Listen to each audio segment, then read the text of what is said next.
शांति। 3 जुलाई के ईश्वरीय महावाक्य। मीठे बच्चे, अब तुम्हें नई दुनिया में चलना है। ये दुख के दिन पूरे हो रहे हैं, इसलिए पुरानी बीती हुई बातों को भूल जाओ। प्रश्न है, कर्मयोगी बच्चों को कौन सा अभ्यास निरंतर करना चाहिए? जवाब, अभी अभी शरीर निर्वाह अर्थ देह में आए और अभी अभी देही अभिमानी।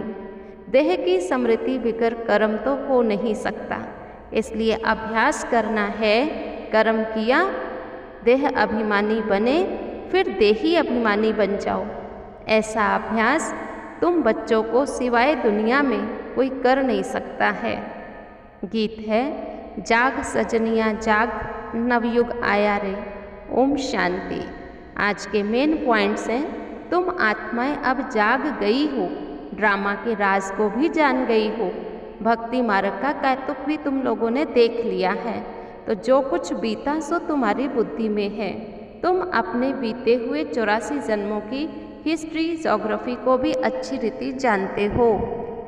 अब ज्ञान और योग के लिए तुम्हारा पुरुषार्थ है।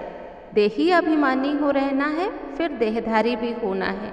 कर्म करते बाप को याद करना है, क्योंकि देह बिगर तो कर्म कर नहीं सकते। ये तो ठीक है, बाबा को याद करना है, परंतु अपने को आत्मा समझ करके करना है।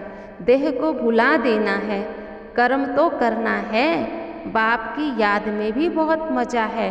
उठते फिरते चलते बैठते बाप को याद करो, परंतु फिर भी पेट को भोजन तो चाहिए। देही अभिमानी हो रहो। देही अभिमानी इस समय तुम बच्चों के सिवाय कोई भी नहीं है। बाबा कहते, बच्चे तुम्हें अब यहाँ पतित आत्मा से पुण्य आत्मा बनना है। मैं आत्मा हूँ, ये मेरा शरीर है। शरीर निर्वाह अर्थ कर्म में आना है। बाबा ने समझाया, कर्म करते अपने माशूक की याद में रहना है, उसे भूलो मत, क्योंकि अब तुमको ज्ञान का तीसरा नेत्र मिला है। तुमको कितनी जागृति आई है। तुम सारी दुनिया की हिस्ट्री ज्योग्राफी को जान गए हो। बाबा जानी जाननहार है, इसका मतलब ये नहीं कि वो दिलों को जानता है। भारत बाबा का बर्थ प्लेस है। देखो, एक है शिव के ऊपर अख के फूल चढ़ाए जाते हैं। अब तो कितनों के ऊपर फूल चढ़ाते हैं। जो सबको सुख शांति देने वाला है, उसका तो नाम निशान ही गुम कर दिया है।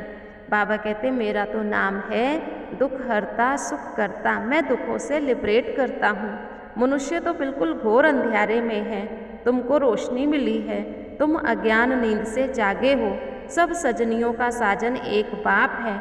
बाप कहते हैं, मैं तुम्हारा बाप भी हूँ, साजन भी हूँ, गुरुओं का गुरु भी हूँ, सुप्रीम टीचर भी हूँ, सर्व का सदगति दाता सतगुरु भी हूँ। अच्छा, मीठे मीठे सिकिलधे बच्चों प्रति माता पिता बाप दादा का याद प्यार गुड मॉर्निंग। रूहानी बाप की रूहानी बच्चों को नमस्ते। धारणा बिंदु है, ज्ञान और योग पर पूरा पूरा अटेंशन देना है।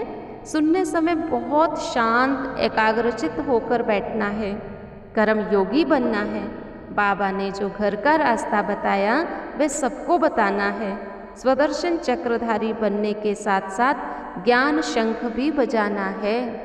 आज का वरदान, एक बाप दूसरा ना कोई।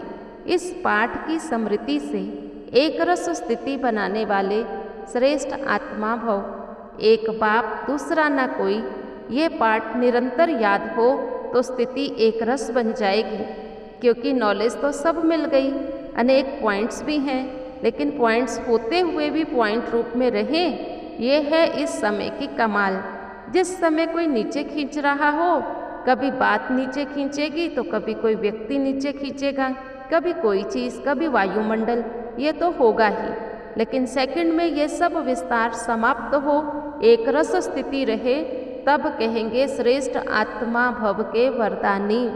स्लोगन है, नॉलेज की शक्ति धारण कर लो तो विघ्न वार करने की बजाय हार खा लेंगे।